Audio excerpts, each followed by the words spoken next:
ಎಲ್ಲರಿಗೂ ನಮಸ್ಕಾರ. ನವಚೇತನ ಎಜುಕೇಷನ್ ಚಾನಲ್ಗೆ ಎಲ್ಲರಿಗೂ ಸ್ವಾಗತ. ಈಗ ನೀವೆಲ್ಲರೂ ಕೂಡ ಶಿಕ್ಷಕರ ನೇಮಕಾತಿಯ ಪರೀಕ್ಷೆಗೆ ಸಿದ್ಧತೆಯನ್ನು ಮಾಡ್ತಾ ಇರ್ತೀರಿ. ಕೆಲವರು PSTR ಅನಂತರ ಇನ್ನು ಕೆಲವರು GPSTR ಮತ್ತು HSTR ಪರೀಕ್ಷೆಯ ಸಿದ್ಧತೆಯನ್ನು ಮಾಡ್ಕೊಳ್ತಾ ಇರ್ತೀರಿ. ಸೊ ಈ ಮೂರು ಪತ್ರಿಕೆಯಲ್ಲಿ ನಮಗೆ ಕಂಪ್ಯೂಟರ್ ಸಾಕ್ಷರತೆ ಕುರಿತಾಗಿ ಪ್ರಶ್ನೆಗಳನ್ನು ಕೇಳ್ತಾರೆ ಜನರಲ್ ಪೇಪರಲ್ಲಿ. ಇದು ಕೂಡ ಒಂದು ಭಾಗ ಆಗಿರುತ್ತೆ. PSTR ಪತ್ರಿಕೆಯಲ್ಲಿ ಒಟ್ಟು 25 ಅಂಕಗಳಿಗೆ ಕಂಪ್ಯೂಟರ್ ಸಾಕ್ಷರತೆ ಮೇಲೆ ಪ್ರಶ್ನೆ ಇದ್ದರೆ GPSTR ಪತ್ರಿಕೆಯಲ್ಲಿ 10 ಅಂಕಗಳಿಗೆ ಪ್ರಶ್ನೆಗಳನ್ನು ಕೇಳ್ತಾರೆ. ಇನ್ನು HSTR ಪತ್ರಿಕೆಯಲ್ಲಿ 2015ರ ಪ್ರಶ್ನೆ ಪತ್ರಿಕೆಯನ್ನು ನಾನು ನೋಡಿದಾಗ ಒಟ್ಟು 13 ಪ್ರಶ್ನೆಗಳನ್ನು ಕೇಳಿದ್ದಾರೆ. ಸೊ ಈ ಮೂರು ಪರೀಕ್ಷೆಗಳಿಗೆ ಉಪಯುಕ್ತ ಆಗೋ ರೀತಿಯಲ್ಲಿ ಇವತ್ತು ನಾನು ಕೆಲವೊಂದಿಷ್ಟು ಪ್ರಶ್ನೆಗಳನ್ನು ಇಲ್ಲಿ ಪಟ್ಟಿ ಮಾಡಿದ್ದೀನಿ. ಇದು ನಿಮಗೆ ಮುಂದಿನ PSTR, GPSTR ಮತ್ತು HSTR ಮೂರು ಪರೀಕ್ಷೆಗೆ ಉಪಯುಕ್ತ ಆಗುತ್ತೆ. ಓಕೆ, ಸೊ ಈಗ ಇಲ್ಲಿ ಬೇಸಿಕ್ ಕ್ವೆಶನ್ಸ್ಗಳಿಂದ ನಾನು ತರಗತಿಯನ್ನು ಆರಂಭ ಮಾಡ್ತಾ ಇದ್ದೀನಿ. ಇದು ಬಹುನಿರೀಕ್ಷಿತ ಪ್ರಶ್ನೋತ್ತರಗಳು ಭಾಗ 1 ಆಗಿರುತ್ತೆ. ಓಕೆ, ಸೊ ಇದನ್ನು ಸಪ್ರೇಟ್ ಪ್ಲೇಲಿಸ್ಟ್ ಮಾಡ್ತಾ ಹೋಗ್ತೀನಿ. ಸಾಧ್ಯ ಆದಾಗ ಬಿಡುವಿನ ಸಮಯದಲ್ಲಿ ತರಗತಿಯನ್ನು ಮಾಡುವಂಥ ಪ್ರಯತ್ನವನ್ನು ಮಾಡ್ತೀನಿ. ಓಕೆ, ಸೊ ಈಗ ಮೊದಲನೆಯ ಪ್ರಶ್ನೆ ಬೇಸಿಕ್ ಕ್ವೆಶನ್ ಮತ್ತು ಮೋಸ್ಟ್ ರಿಪೀಟೆಡ್ ಕ್ವೆಶನ್. ಇದು ಕಂಪ್ಯೂಟರ್ನ ಪಿತಾಮಹ ಎಂದು ಯಾರನ್ನು ಕರೆಯುತ್ತಾರೆ ಅಂತ ಅಂದರೆ ಚಾರ್ಲ್ಸ್ ಬ್ಯಾಬೇಜ್. ಓಕೆ, ಸೊ ಇಲ್ಲಿ ವಿವರಣೆಯನ್ನು ಕೂಡ ನೋಡೋಣ. ಚಾರ್ಲ್ಸ್ ಬ್ಯಾಬೇಜ್ ಅವರನ್ನು ನಾವು ಕಂಪ್ಯೂಟರ್ ಪಿತಾಮಹ ಅಂತ ಕರಿತೀವಿ. ಯಾಕೆ ಕರಿತೀವಿ ಅಂತ ಅಂದರೆ ಚಾರ್ಲ್ಸ್ ಬ್ಯಾಬೇಜ್ ಅವರು 19ನೇ ಶತಮಾನದಲ್ಲಿ ಮೊದಲ ಯಾಂತ್ರಿಕ ಕಂಪ್ಯೂಟರನ್ನು ವಿನ್ಯಾಸಗೊಳಿಸಿದರು. ಆದ್ದರಿಂದ ಅವರನ್ನು ನಾವು ಕಂಪ್ಯೂಟರ್ನ ಪಿತಾಮಹ ಅಂತ ಕರಿತೀವಿ. ಓಕೆ, ಸೊ ಮೊಟ್ಟ ಮೊದಲ ಬಾರಿಗೆ ಯಾಂತ್ರಿಕ ಕಂಪ್ಯೂಟರ್ ಅಂದರೆ ಅನಾಲಿಟಿಕಲ್ ಎಂಜಿನನ್ನು ಇವರು ವಿನ್ಯಾಸಗೊಳಿಸ್ತಾರೆ. ಆದ್ದರಿಂದ ಇವರನ್ನು ನಾವು ಕಂಪ್ಯೂಟರ್ ಪಿತಾಮಹ ಅಂತ ಕರಿತೀವಿ. ಓಕೆ, ಸೊ ನೆಕ್ಸ್ಟ್ ಎರಡನೆಯ ಪ್ರಶ್ನೆ, ಕಂಪ್ಯೂಟರ್ನ ಮೆದುಳು ಎಂದು ಯಾವುದನ್ನು ಕರೆಯುತ್ತಾರೆ ಅಂತ ಇದೆ. ಸೊ ಇಲ್ಲಿ ಮಾನಿಟರ್, ಕೀಬೋರ್ಡ್, CPU ಮತ್ತು ಮೌಸ್ ಅಂತ ಇದೆ. ಸೊ ನಿಮ್ಮೆಲ್ರಿಗೂ ಕೂಡ ಉತ್ತರ ಗೊತ್ತಿರುತ್ತೆ, CPU ಸರಿಯಾದ ಉತ್ತರ ಆಗುತ್ತೆ. ಈಗ ನೀವು ಎಲ್ಲರೂ ಕೂಡ ಬೇಸಿಕ್ಕಿಂದ ಸ್ಟಾರ್ಟಿಂಗಿಂದ ಫಸ್ಟ್ ಲೆಸನಿಂದ ಓದ್ತಾ ಇರ್ತೀರಿ. ಸೊ ಈ ರೀತಿ ಪ್ರಶ್ನೆಗಳಾಗ್ಬೋದು ಅನ್ನೋದಕ್ಕೋಸ್ಕರ ಬೇಸಿಕ್ ಕ್ವೆಶನ್ಸಿಂದನೇ ಆರಂಭ ಮಾಡ್ತಾ ಇದ್ದೀನಿ. ಇಲ್ಲಿ ವಿವರಣೆ ನೋಡೋಣ. CPU ಇದರ ಫುಲ್ ಫಾರ್ಮನ್ನು ಕೂಡ ಕೇಳ್ಬೋದು, ಸೆಂಟ್ರಲ್ ಪ್ರೊಸೆಸಿಂಗ್ ಯೂನಿಟ್. ಬಹಳಷ್ಟು ಬಾರಿ ಈ ಪ್ರಶ್ನೆಯನ್ನು ಕೇಳಿದ್ದಾರೆ. ಓಕೆ, ಸೊ ನಮಗಿಲ್ಲಿ ಸೆಂಟ್ರಲನ್ನು ಚೇಂಜ್ ಮಾಡಿ ಕೊಡ್ತಾ ಇರ್ತಾರೆ. ಈಗ ಸೆಂಟ್ರಲ್ ಬದಲಿಗೆ ಕಂಟ್ರೋಲ್ ಅಂತ ಕೊಡ್ಬೋದು ಅಥವಾ ಇನ್ನೇನೋ ಕೊಡ್ಬೋದು.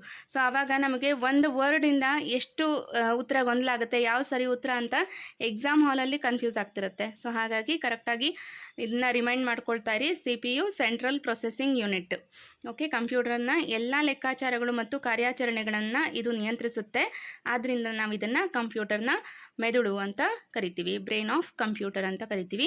ಸೊ ನೆಕ್ಸ್ಟ್ ಮೂರನೇ ಪ್ರಶ್ನೆ, ಈ ಕೆಳಗಿನವುಗಳಲ್ಲಿ ಯಾವುದು ಇನ್ಪುಟ್ ಸಾಧನ ಅಲ್ಲ, ಇನ್ಪುಟ್ ಡಿವೈಸ್ ಅಲ್ಲ ಅಂತ ಕೇಳಿದ್ದಾರೆ. ಸೊ ಇಲ್ಲಿ ಇನ್ಪುಟ್ ಡಿವೈಸ್ ಇಲ್ಲಿ 4 ಆಪ್ಷನ್ ನೋಡ್ಕೊಳ್ಬೇಕು. ಕೀಬೋರ್ಡ್ ಇದೆ, ಮೌಸ್ ಇದೆ, ಸ್ಕ್ಯಾನರ್ ಇದೆ, ಪ್ರಿಂಟರ್ ಇದೆ. ಸೊ ಇಲ್ಲಿ ಪ್ರಿಂಟರ್ ಅನ್ನೋದು ಔಟ್ಪುಟ್ ಡಿವೈಸ್ ಆಗುತ್ತೆ. ಇನ್ನು ಕೀಬೋರ್ಡ್, ಮೌಸ್, ಸ್ಕ್ಯಾನರ್ ಇದೆಲ್ಲ ನಾವು ಇನ್ಫಾರ್ಮೇಷನನ್ನು ಇನ್ಪುಟ್ ಮಾಡೋದಕ್ಕೆ ಬಳಸುವಂತಹ ಡಿವೈಸ್ಗಳಾಗಿರುತ್ತೆ. ಆದರೆ ಪ್ರಿಂಟರ್ ಔಟ್ಪುಟ್ ಡಿವೈಸ್ ಆಗುತ್ತೆ. ಓಕೆ, ಪ್ರಿಂಟರ್ ಒಂದು ಔಟ್ಪುಟ್ ಸಾಧನ, ಔಟ್ಪುಟ್ ಡಿವೈಸ್ ಆಗಿದೆ. ಇದು ಕಂಪ್ಯೂಟರ್ನಲ್ಲಿರುವ ಮಾಹಿತಿಯನ್ನು ಕಾಗದದ ಮೇಲೆ ಮುದ್ರಿಸುತ್ತದೆ. ಉಳಿದ 3 ಇನ್ಪುಟ್ ಸಾಧನಗಳಾಗಿವೆ. ಓಕೆ, ಸೊ ಈ ರೀತಿ ಪ್ರಶ್ನೆಗಳನ್ನು ನೀವು ಯಾವ ರೀತಿ ಪ್ರಾಕ್ಟೀಸ್ ಮಾಡಬೇಕು ಅಂದರೆ ಇನ್ಪುಟ್ ಡಿವೈಸ್ ಯಾವುದ್ಯಾವುದಿದೆ ಅದನ್ನು ಒಂದು ಕಡೆ ಲಿಸ್ಟ್ ಔಟ್ ಮಾಡ್ಕೊಳ್ಳಿ, ಔಟ್ಪುಟ್ ಡಿವೈಸ್ ಯಾವುದಿದೆ ಅದನ್ನು ಒಂದು ಕಡೆ ಲಿಸ್ಟ್ ಔಟ್ ಮಾಡಿಕೊಂಡು ಒಂದು ಸಲ ರಿಮೈಂಡ್ ಮಾಡಿಕೊಂಡ್ರೆ ಈ ರೀತಿ ಪ್ರಶ್ನೆ ಕೇಳಿದಾಗ ಸುಲಭವಾಗಿ 1 ಅಂಕವನ್ನು ಪಡ್ಕೊಳ್ಬೋದು. ಸೊ ನೆಕ್ಸ್ಟು ರ್ಯಾಮ್ನ ವಿಸ್ತೃತ ರೂಪವೇನು ಅಂತ ಕೇಳಿದ್ದಾರೆ. ಸೊ ಇಲ್ಲಿ ರ್ಯಾಮ್ನ ವಿಸ್ತೃತ ರೂಪ ರ್ಯಾಂಡಮ್ ಆಕ್ಸೆಸ್ ಮೆಮೊರಿ. ಓಕೆ, ವಿವರಣೆಯನ್ನು ನೋಡೋಣ. ರ್ಯಾಮ್ ಕಂಪ್ಯೂಟರ್ನ ಪ್ರಾಥಮಿಕ ಮೆಮೊರಿ ಆಗಿದ್ದು ಇದು ತಾತ್ಕಾಲಿಕವಾಗಿ ಡೇಟಾವನ್ನು ಸಂಗ್ರಹಿಸುತ್ತದೆ. ವಿದ್ಯುತ್ ಕಡಿತಗೊಂಡಾಗ ಇದರಲ್ಲಿರುವಂತಹ ಮಾಹಿತಿ ಅಳಿಸಿ ಹೋಗುತ್ತದೆ. ಓಕೆ, ಸೊ ರ್ಯಾಮ್ನ ಫುಲ್ ಫಾರ್ಮ್ ಗೊತ್ತಾಯ್ತಲ್ವಾ, ರ್ಯಾಂಡಮ್ ಆಕ್ಸೆಸ್ ಮೆಮೊರಿ. ನೆಕ್ಸ್ಟ್ 5ನೇ ಪ್ರಶ್ನೆ, 1 ಬೈಟ್ ಎಂದರೆ ಎಷ್ಟು ಬಿಟ್ಗಳಿಗೆ ಸಮ ಅಂತ ಕೇಳಿದ್ದಾರೆ. ಸೊ ಇಲ್ಲಿ 1 byte is equal to 8 bits. Okay, computer ಮೆಮೊರಿಯ ಅತಿ ಚಿಕ್ಕ ಘಟಕವೇ ಬಿಟ್.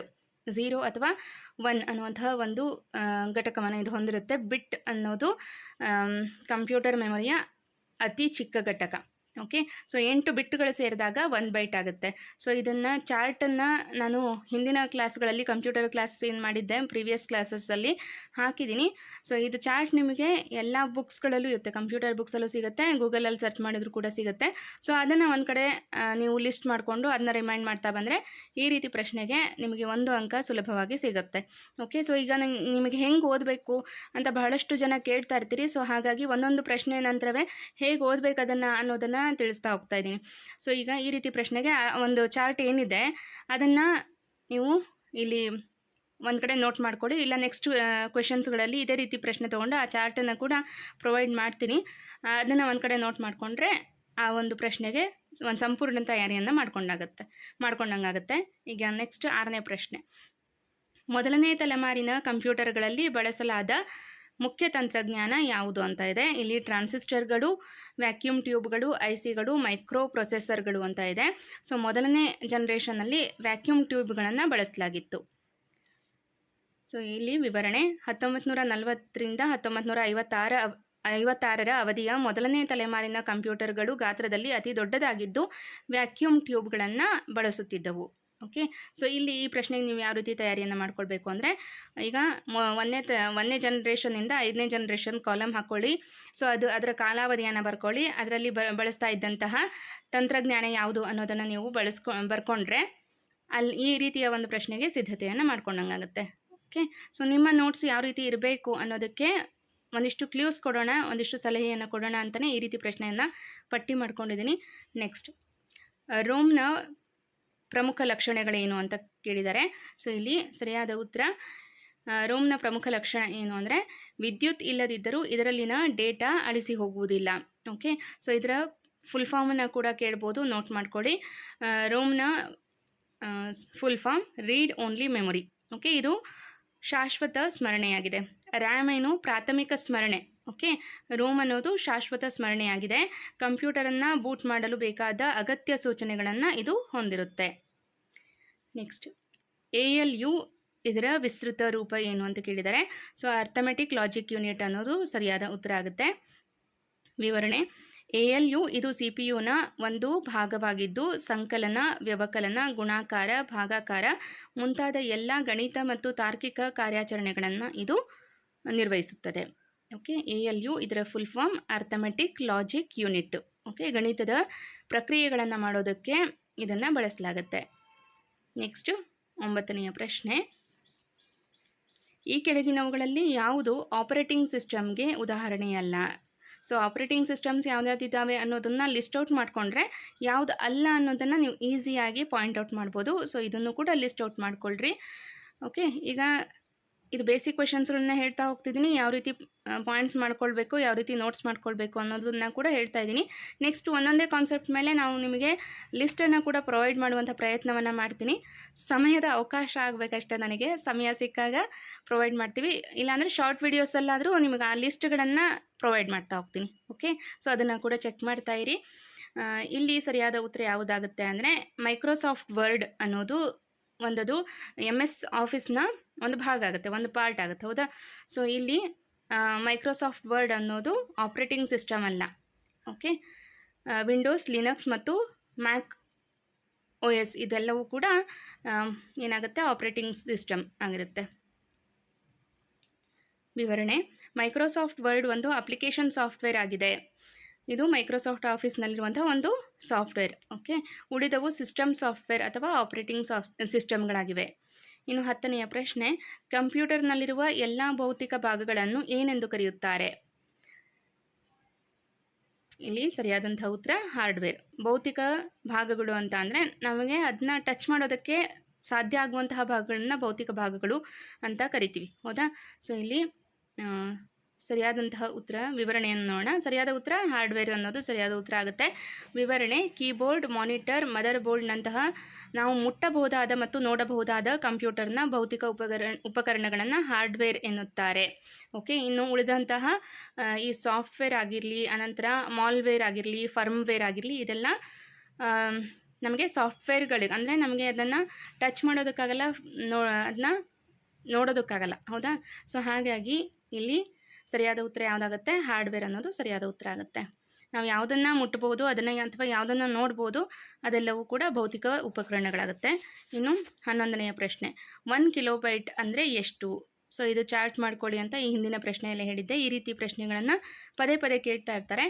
1 ಕಿಲೋಬೈಟ್ ಅಂತ ಅಂದರೆ 1024 ಬೈಟ್ಸ್ಗೆ ಸಮ ಆಗಿರುತ್ತೆ.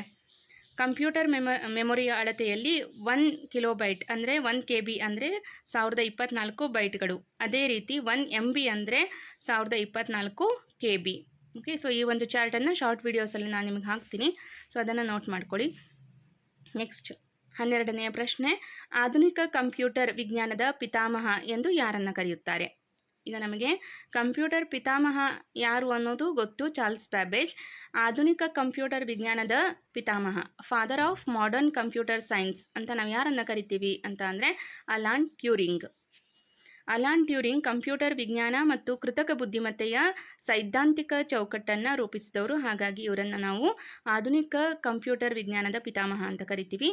ನೆಕ್ಸ್ಟ್ WWWನ ವಿಸ್ತೃತ ರೂಪವೇನು ಅಂತ ಕೇಳಿದ್ದಾರೆ. ಸೊ ಇದು most repeated question. World wide web ಇದರ ಫುಲ್ ಫಾರ್ಮ್ ಆಗಿರುತ್ತೆ. ವರ್ಲ್ಡ್ ವೈಡ್ ವೆಬ್ಬನ್ನು 1989ರಲ್ಲಿ ಟಿಮ್ ಬರ್ನರ್ಸ್ ಲೀ ಅವರು ಕಂಡುಹಿಡಿದರು. ಇದು ಇಂಟರ್ನೆಟ್ ಮೂಲಕ ಮಾಹಿತಿಯನ್ನು ಹಂಚಿಕೊಳ್ಳುವಂತಹ ಒಂದು ವ್ಯವಸ್ಥೆಯಾಗಿದೆ. ಓಕೆ, ಸೊ ಇದನ್ನು ಯಾರು ಕಂಡುಹಿಡಿದ್ರು ಅಂತ ಪ್ರಶ್ನೆ ಆಗ್ಬೋದು, ಯಾವಾಗ ಕಂಡುಹಿಡಿದ್ರು ಅಂತ ಪ್ರಶ್ನೆ ಆಗ್ಬೋದು. 1989ರಲ್ಲಿ ಟಿಮ್ ಬರ್ನರ್ಸ್ ಲೀ ಅವರು ಈ ಒಂದು ವರ್ಲ್ಡ್ ವೈಡ್ ವೆಬ್ಬನ್ನು ಕಂಡುಹಿಡಿದ್ರು. ಸೊ ಇದು ಇಂಟರ್ನೆಟ್ ಮೂಲಕ ಮಾಹಿತಿಯನ್ನು ಹಂಚಿಕೊಳ್ಳುವಂಥ ಒಂದು ವ್ಯವಸ್ಥೆ ಆಗಿರುತ್ತೆ. ನೆಕ್ಸ್ಟ್ ಶಾರ್ಟ್ಕಟ್ ಕೀಸ್ ಬಗ್ಗೆ ಪ್ರಶ್ನೆ ಆಗುತ್ತೆ. ಸೊ ಅದನ್ನು ಒಂದು ಕಡೆ ಲಿಸ್ಟ್ ಔಟ್ ಮಾಡಿಕೊಂಡ್ರೆ ಅದು ಕೂಡ ಒಂದು ಅಂಕಕ್ಕೆ ನಿಮ್ಮ ತಯಾರಿಯಾಗಿರುತ್ತೆ. ಓಕೆ, ಸೊ ಯಾವ ರೀತಿ ತಯಾರಿ ಮಾಡ್ಕೊಳ್ಬೇಕು ಅನ್ನೋರಿಗೆ ಇದೊಂದು ಸಲಹೆ. ಈಗ ನಿಮ್ಮದೇ ಆದಂತಹ ಒಂದು ಸಿಲೆಬಸ್ಸನ್ನು ರೆಡಿ ಮಾಡ್ಕೊಳ್ಳಿ ಅಂತ ನಿಮಗೆ ನಿನ್ನೆ ತರಗತಿಯಲ್ಲಿ ಹೇಳಿದ್ದೆ ನಾನು. ಈಗ ನಮಗೆ ಕೀ ಪಾಯಿಂಟ್ಸ್ ಅಂದರೆ ನಾವು ಒಂದು ಕಡೆ ಪಾಯಿಂಟ್ಔಟ್ ಮಾಡ್ಕೊಳ್ಬೇಕು. ಒಂದು ತಂತ್ರಜ್ಞಾನದ ಬಗ್ಗೆ, ಯಾವ ಜನ್ರೇಷನಲ್ಲಿ ಯಾವ ತಂತ್ರಜ್ಞಾನದ ಬಗ್ಗೆ ಪ್ರಶ್ನೆ ಆಗುತ್ತೆ, ಆನಂತರ ಶಾರ್ಟ್ಕಟ್ ಕೀಸ್ ಬಗ್ಗೆ ಪ್ರಶ್ನೆ ಆಗುತ್ತೆ, ಆಮೇಲೆ ಫುಲ್ ಫಾರ್ಮ್ ಮೇಲೆ ಪ್ರಶ್ನೆ ಆಗುತ್ತೆ. ಸೊ ಅದನ್ನು ನಾವು ಪ್ರಾಕ್ಟೀಸ್ ಮಾಡ್ತಾ ಬಂದರೆ ಕಂಪ್ಯೂಟರ್ ಸಾಕ್ಷರತೆಗೆ ಸಂಬಂಧಪಟ್ಟಂತೆ ಏನೆಲ್ಲ ತಯಾರಿ ಬೇಕೋ ಅದಕ್ಕೆ ಒಳ್ಳೆಯ ತಯಾರಿಯನ್ನು ಮಾಡ್ಕೊಂಡಂಗಾಗುತ್ತೆ. ಓಕೆ, ಸೊ ಇಲ್ಲಿ ನೋಡಿ, ಟೆಕ್ಸ್ಟನ್ನು ಅಂದರೆ ಪಠ್ಯವನ್ನು ನಕಲಿಸಲು ಬಳಸುವ ಕೀಬೋರ್ಡ್ ಶಾರ್ಟ್ಕಟ್ ಯಾವುದು ಅಂತ ಕೇಳಿದ್ದಾರೆ. ಸೊ ಇಲ್ಲಿ ಸರಿಯಾದಂಥ ಉತ್ತರ Ctrl+C. ಇದು ಕೂಡ ಲಿಸ್ಟನ್ನು ಪ್ರೊವೈಡ್ ಮಾಡ್ತೀವಿ. ವಿವರಣೆ: Ctrl+C ಅನ್ನು ಕಾಪಿ ಮಾಡಲು ಬಳಸಿದರೆ, Ctrl+V ಅನ್ನು ಪೇಸ್ಟ್ ಮಾಡಲು ಮತ್ತು Ctrl+X ಅನ್ನು ಕಟ್ ಮಾಡಲು ಬಳಸಲಾಗುತ್ತದೆ. ಓಕೆ, ಕಾಪಿ ಮಾಡೋದಕ್ಕೆ Ctrl+C, ಅನಂತರ ಪೇಸ್ಟ್ ಮಾಡೋದಕ್ಕೆ Ctrl+V, ಅನಂತರ ಕಟ್ ಮಾಡೋದಕ್ಕೆ Ctrl+X ಅನ್ನುವಂತಹ ಶಾರ್ಟ್ಕಟ್ ಕೀಸನ್ನು ಬಳಸ್ತೀವಿ. ಇನ್ನು ಹಲವಾರು ಶಾರ್ಟ್ಕಟ್ ಕೀಸ್ ಇದೆ, ಸೊ ಅದರ ಲಿಸ್ಟನ್ನು ಪ್ರೊವೈಡ್ ಮಾಡೋಣ. ಓಕೆ, ನೆಕ್ಸ್ಟ್ 15ನೆಯ ಪ್ರಶ್ನೆ, ಈ ಕೆಳಗಿನವುಗಳಲ್ಲಿ ಯಾವುದು ಔಟ್ಪುಟ್ ಸಾಧನ ಆಗಿದೆ? ಆಗಲೇ ನಮಗೆ ಇನ್ಪುಟ್ ಸಾಧನ ಯಾವುದು ಅಂತ ಕೇಳಿದರು, ಅಥವಾ ಅಲ್ಲ ಅಂತ ಕೇಳಿರ್ತಾರೆ, ಅಥವಾ ಈ ರೀತಿ ಔಟ್ಪುಟ್ ಡಿವೈಸ್ ಯಾವುದು ಅಂತ ಪ್ರಶ್ನೆ ಕೇಳಿದ್ದಾರೆ. ಇಲ್ಲಿ microphone, monitor, barcode reader, joystick ಅಂತ ಇದೆ. ಸೊ ಔಟ್ಪುಟ್ ಡಿವೈಸ್ ಯಾವುದು ಅಂತ ಅಂದರೆ ಮಾನಿಟರ್. ಇನ್ನು ಮೈಕ್ರೋಫೋನ್ ಆಗಿರಲಿ, ಬಾರ್ಕೋಡ್ ರೀಡರ್ ಆಗಿರಲಿ, ಜಾಯ್ಸ್ಟಿಕ್ ಆಗಲಿ, ಇದೆಲ್ಲ ಇನ್ಪುಟ್ ಡಿವೈಸ್ ಆಗುತ್ತೆ. ಇದನ್ನು ಕೂಡ ಲಿಸ್ಟ್ ಔಟ್ ಮಾಡ್ಕೋಬೇಕು. ಮಾನಿಟರ್ ಕಂಪ್ಯೂಟರ್ ಪ್ರಕ್ರಿಯೆಗೊಳಿಸಿದ ಡೇಟಾವನ್ನು ವೀಕ್ಷಿಸಲು ಸಹಾಯ ಮಾಡುವ ಪ್ರಮುಖ ಔಟ್ಪುಟ್ ಸಾಧನವಾಗಿದೆ. ಸೊ ಫುಲ್ ಫಾರ್ಮ್ನ ಮತ್ತೆ ಕೇಳಿದ್ದಾರೆ ನೋಡಿ, ಈ ರೀತಿ ಫುಲ್ ಫಾರ್ಮನ್ನು ಒಂದು ಕಡೆ ನೋಟ್ ಮಾಡ್ಕೊಳ್ಳಿ. URLನ ವಿಸ್ತೃತ ರೂಪವೇನು ಅಂತ ಕೇಳಿದ್ದಾರೆ. ಸೊ ಇಲ್ಲಿ ಯೂನಿಫಾರ್ಮ್ ರಿಸೋರ್ಸ್ ಲೊಕೇಟರ್. ಒಂದೊಂದು ವರ್ಡನ್ನು ಎಷ್ಟು ಕನ್ಫ್ಯೂಸ್ ಆಗೋ ರೀತಿಯಲ್ಲಿ ಕೊಡ್ತಾರೆ ಅಂದರೆ, ಈ ಆಪ್ಷನ್ಸ್ಗಳನ್ನು ನೀವು ನೋಡಿದಾಗಲೇ ನಿಮ್ಗೆ ಗೊತ್ತಾಗುತ್ತೆ. URLನ ವಿಸ್ತೃತ ರೂಪ ಯೂನಿಫಾರ್ಮ್ ರಿಸೋರ್ಸ್ ಲೊಕೇಟರ್ ಅನ್ನೋದನ್ನು ಸರಿಯಾಗಿ ರಿಮೈಂಡ್ ಮಾಡ್ಕೊಳ್ಳಿ. URL ಎನ್ನುವುದು ಇಂಟರ್ನೆಟ್ನಲ್ಲಿರುವ ಯಾವುದೇ ವೆಬ್ ಪೇಜ್ ಅಥವಾ ಫೈಲ್ನ ನಿರ್ದಿಷ್ಟ ವಿಳಾಸವಾಗಿದೆ. ಓಕೆ, ಸೊ ನೆಕ್ಸ್ಟ್ 17ನೆಯ ಪ್ರಶ್ನೆ, ಕಂಪ್ಯೂಟರ್ ವೈರಸ್ ಅಂತ ಅಂದರೆ ಏನು? ಕಂಪ್ಯೂಟರ್ಗೆ ಹಾನಿ ಮಾಡುವಂತಹ ಒಂದು ಸಾಫ್ಟ್ವೇರ್ ಪ್ರೋಗ್ರಾಮನ್ನು ನಾವು ಕಂಪ್ಯೂಟರ್ ವೈರಸ್ ಅಂತ ಕರಿತೀವಿ. ವಿವರಣೆಯನ್ನು ನೋಡೋಣ. ವೈರಸ್ ಎನ್ನುವುದು ದುರುದ್ದೇಶಪೂರಿತ ಕೋಡ್ ಅಥವಾ ಸಾಫ್ಟ್ವೇರ್ ಆಗಿದ್ದು, ಇದು ಕಂಪ್ಯೂಟರ್ನ ಡೇಟಾವನ್ನು ನಾಶಪಡಿಸುವ ಅಥವಾ ಕದಿಯುವ ಗುರಿಯನ್ನು ಹೊಂದಿರುತ್ತದೆ. ಓಕೆ, ಕಂಪ್ಯೂಟರ್ ವೈರಸ್ ಅಂದರೆ ಕಂಪ್ಯೂಟರ್ಗೆ ಹಾನಿ ಮಾಡುವಂತಹ ಒಂದು ಸಾಫ್ಟ್ವೇರ್ ಪ್ರೋಗ್ರಾಮ್ ಆಗಿರುತ್ತೆ. ಓಕೆ, ಸೊ ನೆಕ್ಸ್ಟ್ ಲ್ಯಾನ್ನ ವಿಸ್ತೃತ ರೂಪವೇನು ಅಂತ ಕೇಳಿದರೆ, ಲ್ಯಾನ್ ಇದರ ವಿಸ್ತೃತ ರೂಪ ಲೋಕಲ್ ಏರಿಯಾ ನೆಟ್ವರ್ಕ್ ಅಂತ ಆಗಿರುತ್ತೆ. ವಿವರಣೆಯನ್ನು ನೋಡೋಣ. ಒಂದು ಶಾಲೆ, ಕಚೇರಿ ಅಥವಾ ಕಟ್ಟಡದಂತಹ ಸೀಮಿತ ಭೌಗೋಳಿಕ ಪ್ರದೇಶದಲ್ಲಿ ಕಂಪ್ಯೂಟರ್ಗಳನ್ನು ಸಂಪರ್ಕಿಸುವಂತಹ ನೆಟ್ವರ್ಕನ್ನು ಲ್ಯಾನ್ ಅಂತ ನಾವು ಕರಿತೀವಿ. ಓಕೆ, ಲೋಕಲ್ ಏರಿಯಾ ನೆಟ್ವರ್ಕ್ ಅಂದರೆ ಒಂದು ಶಾಲೆ ಅಥವಾ ಒಂದು ಕಚೇರಿ ಅಥವಾ ಒಂದು ಕಟ್ಟಡ ಅಂದರೆ ಸೀಮಿತ ಪ್ರದೇಶಗಳಲ್ಲಿ ನಾವು ಕಂಪ್ಯೂಟರ್ ನೆಟ್ವರ್ಕನ್ನು ನಾವು ಹಾಕಿಸ್ಕೊಳ್ಬೇಕು ಅಂದರೆ ಲ್ಯಾನನ್ನು ನಾವು ಬಳಸ್ತೀವಿ. ಓಕೆ, ನೆಕ್ಸ್ಟ್ 19ನೇ ಪ್ರಶ್ನೆ, ಕಂಪ್ಯೂಟರ್ನ ಎಲ್ಲ ಬಿಡಿಭಾಗಗಳನ್ನು ಸಂಪರ್ಕಿಸುವ ಮುಖ್ಯ ಸರ್ಕ್ಯೂಟ್ ಬೋರ್ಡ್ ಯಾವುದು ಅಂತ ಕೇಳಿದರೆ, ಸರಿಯಾದ ಉತ್ತರ ಮದರ್ ಬೋರ್ಡ್. ಮದರ್ ಬೋರ್ಡ್ ಕಂಪ್ಯೂಟರ್ನ ಬೆನ್ನೆಲುಬು ಇದ್ದಂತೆ CPU, ರ್ಯಾಮ್ ಮತ್ತು ಇತರ ಎಲ್ಲ ಹಾರ್ಡ್ವೇರ್ ಸಾಧನಗಳು ಮದರ್ ಬೋರ್ಡ್ಗೆ ಸಂಪರ್ಕಗೊಂಡಿರುತ್ತದೆ. ಓಕೆ, ಸೊ ನೆಕ್ಸ್ಟ್ GUI ಇದರ ವಿಸ್ತೃತ ರೂಪವೇನು ಅಂತ ಕೇಳಿದ್ದಾರೆ. ಸೊ ಇಲ್ಲಿ ಗ್ರಾಫಿಕಲ್ ಯೂಸರ್ ಇಂಟರ್ಫೇಸ್ ಅನ್ನೋದು ಇದರ ಸರಿಯಾದ ವಿಸ್ತೃತ ರೂಪ ಆಗಿರುತ್ತೆ. ಗ್ರಾಫಿಕಲ್ ಯೂಸರ್ ಇಂಟರ್ಫೇಸ್ ನೋಟ್ ಮಾಡ್ಕೊಳ್ಳಿ. ಸೊ ಈ ಒಂದು ತರಗತಿಯಲ್ಲಿ ನಿಮಗೆ ಒಂದು 3 ರಿಂದ 4 ಪ್ರಶ್ನೆಗಳನ್ನು ಇಂಥದ್ದನ್ನೇ ಆಯ್ಕೆ ಮಾಡ್ಕೊಂಡಿದ್ದೀನಿ. ಸೊ ಅದನ್ನು ಒಂದು ಕಡೆ ನೋಟ್ ಮಾಡಿಕೊಂಡ್ರೆ ನಿಮಗೆ ಪರೀಕ್ಷೆಗೆ ಉಪಯುಕ್ತವಾಗುತ್ತೆ. GUI ಎನ್ನುವುದು ಬಳಕೆದಾರರು ಐಕಾನ್ಗಳು, ಬಟನ್ಗಳು ಮತ್ತು ಮೆನುಗಳ ಮೂಲಕ ಕಂಪ್ಯೂಟರ್ನೊಂದಿಗೆ ಸಂವಹನ ನಡೆಸಲು ಅನುವು ಮಾಡಿಕೊಡುವಂತಹ ಒಂದು ವ್ಯವಸ್ಥೆಯಾಗಿದೆ. ಗ್ರಾಫಿಕಲ್ ಯೂಸರ್ ಇಂಟರ್ಫೇಸ್ ಇದರ ಫುಲ್ ಫಾರ್ಮ್ ಆಗಿರುತ್ತೆ.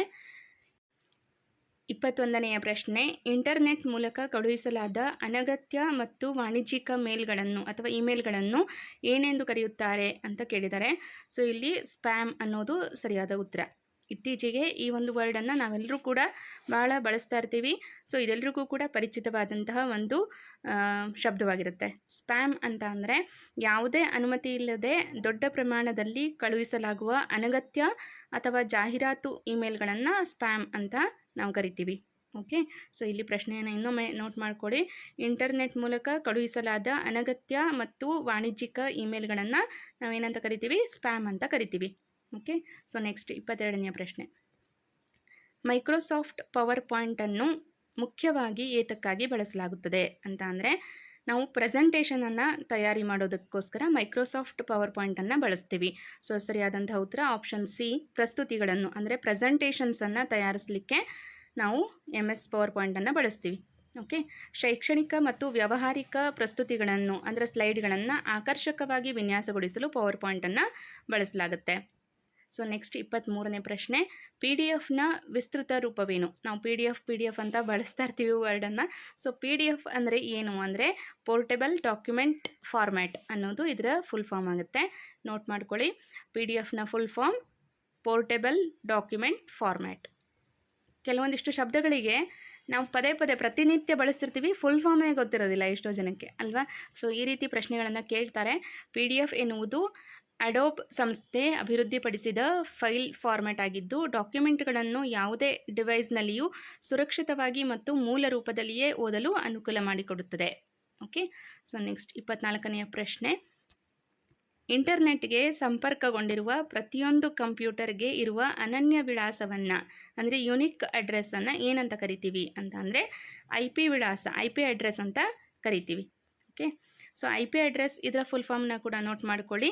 Internet protocol address. Internet protocol address ಎನ್ನುವುದು ಇದರ ಫುಲ್ ಫಾರ್ಮ್ ಆಗಿರುತ್ತೆ. ಇದು ನೆಟ್ವರ್ಕ್ನಲ್ಲಿರುವಂತಹ ಪ್ರತಿಯೊಂದು ಸಾಧನವನ್ನು ಗುರುತಿಸಲು ನೀಡಲಾಗುವ ಸಂಖ್ಯಾತ್ಮಕ ಲೇಬಲ್ ಆಗಿದೆ. ಓಕೆ, ಸೊ ಕ್ವಶನ್ ನೋಟ್ ಮಾಡಿಕೊಂಡು ಅದ್ರ ಮುಂದೆ ಉತ್ತರ ಬರ್ಕೊಂಡ್ರೆ ಸಾಕಾಗುತ್ತೆ. ಇಂಟರ್ನೆಟ್ಗೆ ಸಂಪರ್ಕಗೊಂಡಿರುವ ಪ್ರತಿಯೊಂದು ಕಂಪ್ಯೂಟರ್ಗೆ ಇರುವಂತಹ ಅನನ್ಯ ವಿಳಾಸವನ್ನು ಯುನಿಕ್ ಅಡ್ರೆಸ್ಸನ್ನು IP ವಿಳಾಸ ಅಂತ ಕರಿತೀವಿ. ಸೊ ನೆಕ್ಸ್ಟ್ HTTP ಇದರ ವಿಸ್ತೃತ ರೂಪವೇನು ಅಂತ ಕೇಳಿದ್ದಾರೆ. ಸರಿಯಾದ ಉತ್ತರ hyper text transfer protocol. Okay, hyper text transfer protocol ಅನ್ನೋದು ಇದರ ಫುಲ್ ಫಾರ್ಮ್ ಆಗಿರುತ್ತೆ. HTTP ಎನ್ನುವುದು ವೆಬ್ ಬ್ರೌಸರ್ ಮತ್ತು ವೆಬ್ ಸರ್ವರ್ಗಳ ನಡುವೆ ಮಾಹಿತಿಯನ್ನು ವರ್ಗಾಯಿಸಲು ಬಳಸುವಂತಹ ಪ್ರೋಟೋಕಾಲ್ ಅಥವಾ ನಿಯಮಗಳ ಗುಂಪು ಆಗಿದೆ. ಓಕೆ, ಸೊ ಇದು ಇವತ್ತಿನ ಒಂದು ಸೆಷನ್ನಲ್ಲಿ ನಾನು ಆಯ್ಕೆ ಮಾಡಿಕೊಂಡಂತಹ 25 ಪ್ರಶ್ನೋತ್ತರಗಳಾಗಿತ್ತು. ಸೊ ಪ್ರಶ್ನೆಗಳ ನಂತರವೇ ಸೂಕ್ತವಾದಂತಹ ಸಲಹೆಯೊಂದಿಗೆ ನಿಮಗೆ ಯಾವ ರೀತಿ ತಯಾರಿ ಮಾಡಿಕೊಳ್ಬೇಕು ಅನ್ನುವಂತಹ ಒಂದು ಅಂಶವನ್ನು ತಿಳಿಸಿದ್ದೀನಿ. ಓಕೆ, ಬಹಳಷ್ಟು ಒತ್ತಡ ತಗೊಂಡು ಬಹಳಷ್ಟು ಸಿಲೆಬಸ್ ಇದೆ, ಯಾವ ರೀತಿ ಓದಬೇಕು ಅನ್ನೋದನ್ನು ನೀವು ಗೊಂದಲ ಮಾಡ್ಕೊಂಡು ಓದಬೇಡಿ. ಈ ರೀತಿ ಒಂದು ಪ್ರಶ್ನೆಗೆ ಸಂಬಂಧಪಟ್ಟಂತೆ ಏನೆಲ್ಲ ಅದಕ್ಕೆ ಪೂರ್ವ ತಯಾರಿಗಳನ್ನು ಮಾಡಿಕೊಳ್ಬೇಕು ಅದನ್ನು ಮಾಡಿಕೊಂಡ್ರೆ ಸಾಕಷ್ಟು ತಯಾರಿಯನ್ನು ನೀವು ಮಾಡ್ಕೊಂಡಂಗಾಗುತ್ತೆ. ಓಕೆ, ಸೊ ಈಗ ಫುಲ್ ಫಾರ್ಮಿಗೆ ಸಂಬಂಧಪಟ್ಟಂತೆ ಲಿಸ್ಟ್ ಔಟ್ ಮಾಡ್ಕೊಳ್ಳಿ. ಅನಂತರ ಜನ್ರೇಷನ್ಗೆ ಸಂಬಂಧಪಟ್ಟಂತೆ ಲಿಸ್ಟ್ ಔಟ್ ಮಾಡ್ಕೊಳ್ಳಿ. ಯಾವ ತಂತ್ರಜ್ಞಾನವನ್ನು ಯಾವ ಜನ್ರೇಷನ್ನಲ್ಲಿ ಬಳಸಿದ್ರು ಅನ್ನೋದನ್ನು ಲಿಸ್ಟ್ ಔಟ್ ಮಾಡ್ಕೊಳ್ಳಿ. ಇನ್ಪುಟ್ ಮತ್ತು ಔಟ್ಪುಟ್ ಡಿವೈಸನ್ನು ಲಿಸ್ಟ್ ಔಟ್ ಮಾಡ್ಕೊಳ್ಳಿ. ಸೊ ಅದರ ಮೇಲೆ ಪ್ರಶ್ನೆಗಳನ್ನು ಕೇಳ್ತಿರ್ತಾರೆ. ಓಕೆ, ಸೊ ಇದಕ್ಕೆ ಸಂಬಂಧಪಟ್ಟಂತೆ ನಾನು ಲಿಸ್ಟನ್ನು ನಿಮಗೆ ಪ್ರೊವೈಡ್ ಮಾಡ್ತೀನಿ ಖಂಡಿತವಾಗ್ಲೂ. ಅದನ್ನು ಇನ್ನೇನು ಸದ್ಯದಲ್ಲೇ ಲಿಸ್ಟ್ ಔಟ್ ಮಾಡಿ ನನಗೆ ತರಗತಿಯನ್ನು ಮಾಡೋದಕ್ಕಾಗದೇ ಇದ್ದರೂ ಕೂಡ ಅದನ್ನು ಶಾರ್ಟ್ ವಿಡಿಯೋಸಲ್ಲಾದರೂ ನಿಮಗೆ ಪ್ರೊವೈಡ್ ಮಾಡ್ತೀನಿ. ಓಕೆ, ಸೊ ಇದಿಷ್ಟು ಇವತ್ತಿನ ತರಗತಿಯಾಗಿತ್ತು. ಇದು ನಿಮಗೆ PSTR, GPSTR HSTR ಮತ್ತು ಇನ್ನೇನು PC ಎಕ್ಸಾಮ್ ಇದಕ್ಕೂ ಕೂಡ ಹೆಲ್ಪ್ ಆಗುತ್ತೆ. ಇವತ್ತಿನ ತರಗತಿಯ ಬಗ್ಗೆ ನಿಮ್ಮ ಅಭಿಪ್ರಾಯ ಅನಿಸಿಕೆಯನ್ನು ಕಮೆಂಟ್ ಮಾಡಿ ತಿಳಿಸಿ ಅಂತ ಹೇಳ್ತಾ, wish you all the best. ನಿಮ್ಮ ತಯಾರಿಯನ್ನು ಮುಂದುವರಿಸಿ ಅಂತ ಹೇಳ್ತಾ ಈ ಒಂದು ವಿಡಿಯೋವನ್ನು ಇಲ್ಲಿಗೆ ಎಂಡ್ ಮಾಡ್ತಾ ಇದ್ದೀನಿ. Thank you all.